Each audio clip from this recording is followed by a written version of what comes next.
So how do we? This is a movie that I'm glad I went in blind to see. So what do we want to do for spoiler policy on this one? Been out for 7 years. Yeah. If you haven't seen it by now, Okay. Well, I feel like the people who wanted to see this beyond you saw it already. That's fair. Yeah. Right. Okay. Well, it's about a family.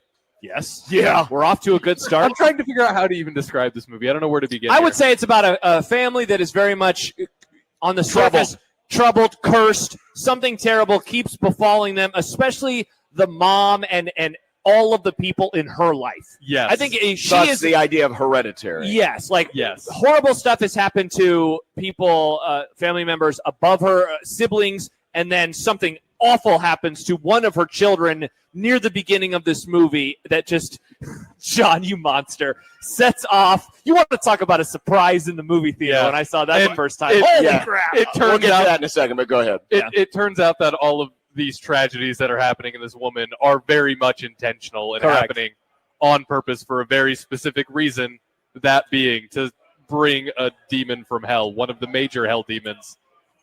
As one does. Yes, to this plane of existence. If a hell demon arrives at the stadium tonight, John, I will text you. Please do. Yes. I would like to know, just in case, be ready. That's pretty much Hereditary. The first, I like this movie a lot. I love weird movies. I'm not shocked. What I liked a lot about this movie is how it kind of uses a ghost as a red herring within a scary movie. Because when it first starts out, she sees her mom, who we start the movie, they're at her funeral, and she sees like the ghost of her mom. And you're like, okay, it's like a ghost movie. But it's very much not a ghost movie. No. They kind of use that as a red herring, but also the demon thing might be a red herring too, because she does also mention that schizophrenia and things run in her family. So really the question is, did all of these things in this movie really happen, or is it all just schizophrenia on the mom's side of the family? And that's just kind of what they saw. And is that the Hereditary part? It's a movie with a lot of layers, and I like how open to interpretation it can be if you want it to be. And I love movies that are very much like that. And at the end, I feel like it gets a little ham-fisted when they kind of explain exactly what's happening in that moment. But I think it worked well. I mean, I don't mind that, because, I mean, at some point you got to bring some level of explanation, because there's just a lot of weird stuff. And as I keep referencing, it's like, kid, when are you going to get smart enough to get out of the damn house? I mean, your mom's obviously crazy. And going back now to the scene where I started to chuckle. and you talk about a swerve. I thought, Yeah. No. Well, that too. You're not supposed to swerve when you see a deer. I thought that the troubled person was going to be the daughter. Because that's classic horror trope. That's how they set it up, too. They kind of made it seem she that does way. this weird noise thing with her mouth. She does that thing with the bird. And let's face it. Foreshadowing. Let's face it. She's kind of funny looking. She's kind of funny looking. That's a 13-year-old girl. It's a Fargo reference. She's kind of funny looking. Nice reference, But so I don't know. He was funny looking. But yeah, so she's got this nut allergy. The brother has to rush her to the hospital because they're driving down the road. Yeah. She's gasping for air. She opens the window. She sticks her head out the window. Meanwhile, there's a deer in the middle of the road. Car swerves. Pop goes the head right off the telephone pole. But the part where I started to go, okay, if I'm the husband, I'm having my wife committed. The wife is a miniaturist. She makes miniature models, right? She starts to make a miniature of the car being parked on the country road with the phone pole and her daughter's head laying in the middle of the road. I mean, if that's not a sure sign that this woman needs some serious psychiatric help, I don't know what is. Okay, John, maybe it's a coping mechanism. It was a neutral view of the accident. That's what she said. A neutral view of the accident. Why on God's green earth would you want to relive that? Oh, here's a miniature. Who the hell's going to buy it? People cope with things in various ways, John. But while we are talking about that scene, jokes aside, I do like how that was handled. Because, I mean, how else would you react if you are responsible for your sister's head getting popped I off? would hope that I wouldn't do that. but like just being like stopped in the middle of the road. Headless just, corpse. No, it's not that. It's out. less that. It's more that he goes home and then he just doesn't tell anybody and he lays in bed and he waits for the scream. I think the headless corpse in the car. I think he was in shock, though. That's the thing. Well, of course he was. I think that it was a very, I mean, I hope not, but I think it was a very real reaction that somebody would have in that situation. I think it's an almost understandable reaction. All right. I want to hear what Ken has to say. Yeah, let's hear the too. master. Okay. I had this in my best of the year it came out. I think this is really interesting. You can play it in multiple ways, like Nick was saying. Is this real? Is this all in her head? Right? Is it all metaphor, or is it, actual? Is it really about psychological destruction within a family? Right? And all the rest, and everything else is just the window dressing that gets you to look at that Hereditary, because there is plenty of evidence that mental illness is passed down from generation to generation. And it is extremely well made. And it starts with the cinematography and the whole, it keeps everything at I called it when I wrote about it, an icy distance, right? There's not a lot of standard close-ups and, they don't play up the emotional part of it. There's an icy distance to the movie, which is what makes it creepy, right? Makes it, if you were really connected with these people, it would make it a little different, right? So you have that. Then you have every scene is deliberately shot and arranged, and that's where that dollhouse thing starts working. Yeah, right? yeah, that was pretty cool. You can't tell whether you're in the dollhouse or in reality, at least for a second or two, and it starts right at the very start of the movie when it shows the dollhouse and then it becomes the kid's bedroom, right? And that's part of what the thing that you with the model of the accident, she's doing the same thing. That's what she did, right? That's how she captured whatever nuttiness is going on in her head, was she made it into her miniatures. My question about it, the biggest question I have with it, and I had it, this is like I don't know, I probably watched this 4 or 5 times, and it gets me every time. Why hadn't they looked in those boxes in the attic beforehand? Right. Yeah, that's fair. Right. To me is the big question in this movie. If you'd have looked at the boxes, who knows what would have happened, but it just seems to me so, like, I've had people in my family die, right? You look through that stuff.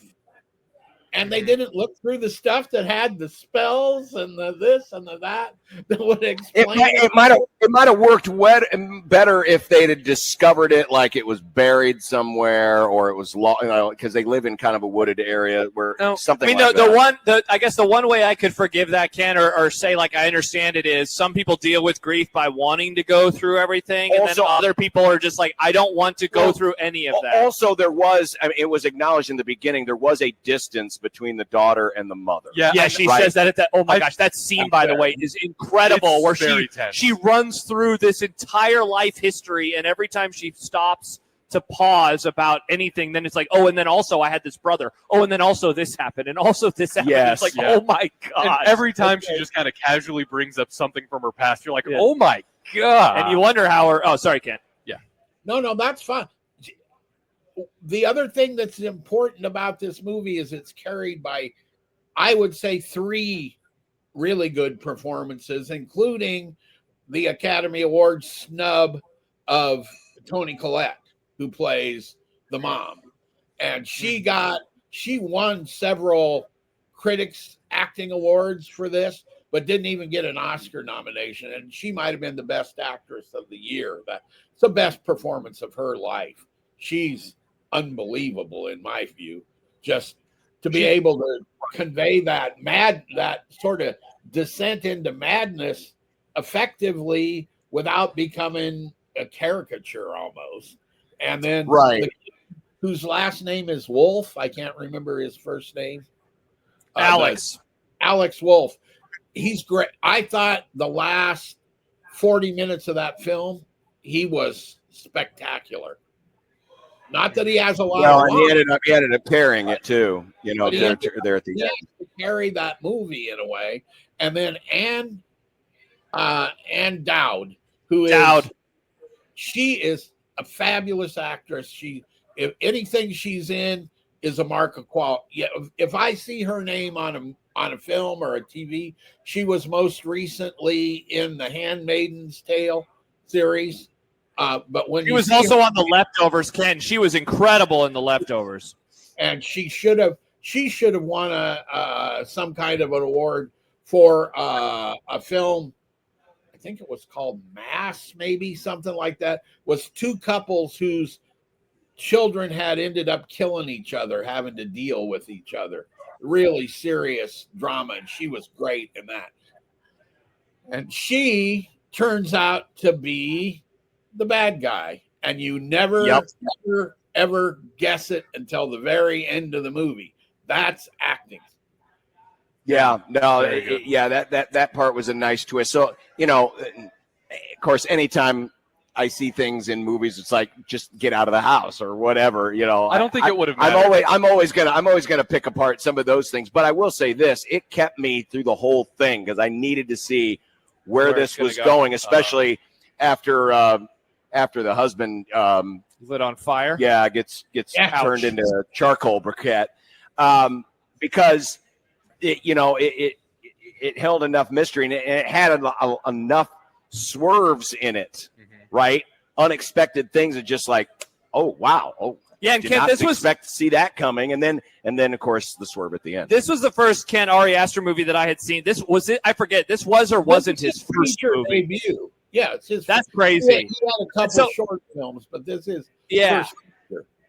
And so he's done 4 movies. The second one was Midsommar, which I know Nick watched. I just recently watched. Yeah, he watched that one for the first time. I think I like Ari Aster. His setting, the way, and those movies in terms of, I mean, this one is very dark. That one is very light, right? Because it's happening at the summer solstice, so the days are going to be longer, and it's very much in a brightly lit area. As you said, Kent, the way in which he shoots things, the way in which this thing looks, it's very expertly crafted. And I wanted to ask you along those lines because it is a part of this movement, if you will, of elevated horror. Well, I wonder what you think of that, Kent, as an idea, given, when John was growing up, there's the slasher movies that we've done Halloween before, those types of movies into the 80s, and horror had a much different connotation than a lot of the stuff we've seen over the last decade, and his movies have been a part of that. It Follows, another one from the last decade that I think of. What have you thought about this kind of change in horror movies over the recent years? Yeah, I think it's a split, actually, because a lot of the standard horror movies are still being made. There's a slasher movie every so often and a ghost. I mean, some sort of ghost story, those things. But what this is, and I think it's absolutely occurring, I think he's part of it, is you're taking real filmmakers, would be the way to put it. This is a more artistic way of dealing with horror rather than a jump scare, right? And so that becomes about elevated. It elevates, it gets rid of a lot of the cliches or reworks them into a thing that raises real questions, not just what kid's going to get killed, right? I mean, this movie, you can talk about it a lot of ways, right? As a horror movie, but it's also, is this a movie about mental illness? Is it a movie about what happens when a family has tragedy happen to it? Because he talked about the roots of this movie have to do, not the story didn't happen, but the feelings and stuff come out of tragedies within his family, right? So is that really what the movie's about? Yes, it is in a way, right? So kicks that horror up to a higher level. Yeah. It's weird because I'm looking at just some of the reviews, and it's got great reviews on Rotten Tomatoes, but on CinemaScore, the audiences that were polled gave it a D+. What did you think? I would say it's C+, B-. I mean, Yeah. it was good. It wasn't bad. Because I'm guessing, Kent, this was probably one of those movies that was a lot of the reviews were like best horror movies in years, blah, blah, blah, right? And the audience probably went and saw it, and they were like, this is not what I was expecting. Correct. So that'd be my guess. Because I think the same thing happened in around that with The Witch. I remember that movie came out, and people were like, whoa, scariest movie in years. And a lot of audience members were like, this is not what I signed up for. This is a weird movie. I still haven't seen that one. That's a weird movie.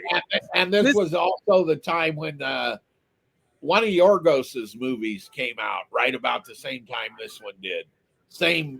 Got critically rave reviews, and people went to it and went, what is this nonsense?